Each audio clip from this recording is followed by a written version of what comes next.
नमस्कार दोस्तों, मेरे YouTube channel doctor Shashikant homeopathic में आपका बहुत बहुत स्वागत है। इस वीडियो में हम जानेंगे whooping कफ के बारे में। whooping कफ क्या है, whooping कफ के क्या कारण हैं और whooping कफ के क्या लक्षण हैं, whooping कफ के क्या सबसे अच्छे इफेक्टिव मेडिसिन हैं वो क्या क्या हैं, जो आप होम्योपैथिक मेडिसिन लेने के बाद जो आपका whooping कफ है वो आसानी से कम समय में आपका आराम हो सके। यदि आप हमारे YouTube चैनल पर नए हैं तो चैनल को सब्सक्राइब कर लें और बेल आइकन की घंटी को दबा लें ताकि नए नोटिफिकेशन आपको मिलते रहें। बोलचाल की भाषा में इसे हम कुकुर खांसी या कुत्ता खांसी भी बोलते हैं और इसे इंग्लिश की भाषा में whooping कफ बोलते हैं या इसे हम काली खांसी भी बोलते हैं।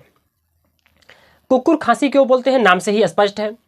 जिस प्रकार कुत्ता लगातार भौंकता रहता है तो उसी तरह से जो आदमी जब इससे इन्फेक्टेड हो जाता है, जब कुकुर खांसी हो जाता है तो जिस प्रकार जो कुत्ता होता है वो लगातार भौंकता रहता है, उसी तरह से जो खांसी होता है वो बहुत ही लंबे समय तक आता है।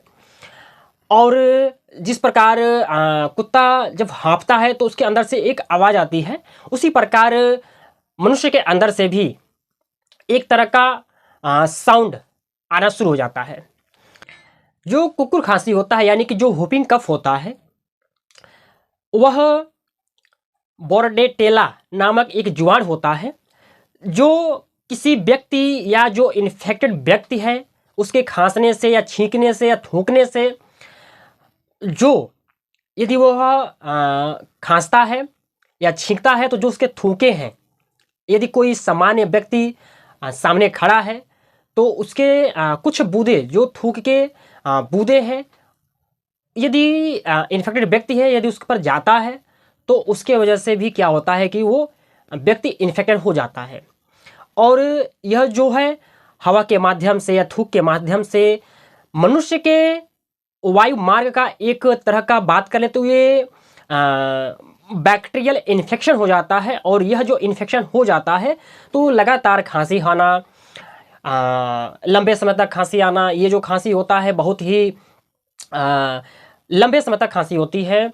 और खांसी आने के बाद आपके सीने में दर्द होना, सुरसुराहट बनी रहना, ये कंप्लेन आने शुरू हो जाते हैं। इसी को हम whooping कफ बोलते हैं। जो ये whooping कफ है, whooping कफ किसी भी उम्र में हो सकता है। ये छोटे बच्चों में भी देखने को मिल सकता है या बुजुर्गों में देखने को मिल सकता है या यंग एज में देखने को मिल सकता है, यानी कि यह किसी भी उम्र में हो सकता है। यदि हम बात कर लें तो ये सबसे ज़्यादा छोटे बच्चे यानी कि 5 साल से जो छोटे बच्चे होते हैं उनमें ज़्यादा देखने को मिल सकता है। और ये देखा गया है कि छोटे बच्चों की अपेक्षा जो छोटे बच्चियां होती हैं 5 साल से जो कम होती हैं, ये उनको ज़्यादा देखने को मिलता है। और यदि हम बात करें सीजन की तो ये किसी भी सीजन में हो सकता है, लेकिन सबसे ज़्यादा जो विंटर का जो मौसम है वो उसमें ज़्यादा देखने को मिल सकता है। अब हम बात करेंगे इसके लक्षण के बारे में, यानी कि यदि whooping कफ से आप परेशान हैं तो whooping कफ के क्या लक्षण देखने को मिल सकता है। जो whooping कफ का सबसे पहला लक्षण है वो है कि आपको रनिंग नोज यानी कि नाक से पानी आ सकता है, नाक आपका कंजेशन यानी कि नाक आपका बंद हो सकता है, आपको बुखार हो सकते हैं। उसके साथ ही आपको जो खांसी आ रहा है उसमें बलगम आ सकते हैं या सूखी खांसी भी आ सकते हैं, सांस लेने में आपको परेशानी हो सकती है। और जब खांसी आती है, लंबे समय से जब खांसी आती है, लगातार खांसी आने की वजह से आपको नौजिया यानी कि उल्टी जैसा होना, जिसको हम ओकाई भी बोलते हैं, खांसते खांसते आपके सीने में दर्द होना शुरू हो जाएगा। अब हम बात करेंगे होम्योपैथिक मेडिसिन के बारे में। जो इस मेडिसिन को लेने के बाद आपका जो whooping कफ है वह बहुत ही कम समय में और बहुत ही फास्ट रिलीफ मिलेगा। यदि आप हमसे ऑनलाइन कंसल्ट करना चाहते हैं तो आप हमारे दिए गए नंबर पर ऑनलाइन कंसल्ट कर सकते हैं। और यदि आपका किसी तरह का क्वेरी हो तो आप हमसे ऑनलाइन व्हाट्सएप पर या शाम को 8 बजे के बाद हमसे ऑनलाइन कांटेक्ट कर सकते हैं। आप अपने क्वेरी का जवाब पा सकते हैं। जो सबसे पहला कंडीशन है वो है कि यदि लंबे समय से बहुत ज़्यादा खांसी है और खांसी ठीक नहीं हो रहा है, होपिंग कफ जो है आपका वो ठीक नहीं हो रहा है। और जब आप खांसते हैं तो सीने में दर्द होना, और जो आपका खांसने के बाद जब थूकते हैं जो खांसी आता है, जो बलगम आता है, उसमें से कभी हल्का सा स्पॉटिंग ब्लड लगा हुआ या कभी काले रंग का यदि ऐसा कंप्लेन हो तो आप ट्यूबरकुलिनम 207 दिन पर एक बार इसे अवश्य लें।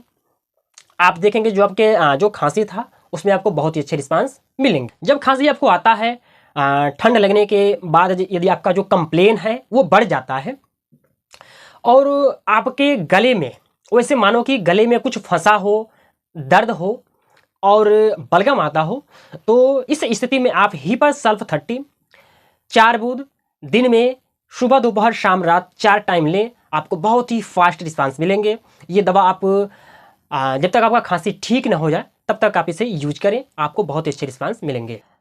जब आप सुबह उठते हैं तो आपका खांसी बढ़ जाता है, और जब बढ़ता है तो जब खांसते हैं, खांसने के बाद जो आपका कफ निकलता है वो तार जैसे मानो कि वैसे तार की बात कर लें तो जैसे तार लंबा होता है, उसी तरह से जब आप वो कफ को थूकते हैं, निकालते हैं तो बहुत ही लंबे होकर के निकलते हैं, गाढ़ा होता है, चिपचिपा होता है। इसको समाप्त करने के लिए काली बीच 30 4 बूंद सुबह दोपहर शाम रात 4 टाइम ले, आपको बहुत ही अच्छे रिस्पांस मिलेंगे। एक स्थिति आती है कि जब जो आपका खांसी है वो आपको समय नहीं देता है, वो लगातार खांसी आता रहता है, टेंडेंसी बन जाती है, खांसी लगातार आते हैं और खांसते खांसते आपके जो पेट होते हैं, पेट भी दर्द करने लगते हैं, पेट आपका अंदर चला तक जाता है। तो इसको समाप्त करने के लिए ड्रोसेरा 30 3 बूंद सुबह दोपहर शाम 3 टाइम आप यूज करें, आपको बहुत ही अच्छे रिस्पांस मिलेगा। तो आपको खांसी आती है तो वैसे मानो कि सीने में जकड़न हो, मानो को ऐसे कि हमारे सीने में बहुत ज़्यादा कफ जमा हो और खांसते हैं तो कफ निकलता नहीं है, बहुत ही कठिनाई से कफ निकलता है और सांस लेने में प्रॉब्लम होती है, तो इसको समाप्त करने के लिए एंटीम टाट 30 4 बूंद सुबह दोपहर शाम 3 टाइम लें, बहुत ही अच्छे रिस्पांस मिलेंगे।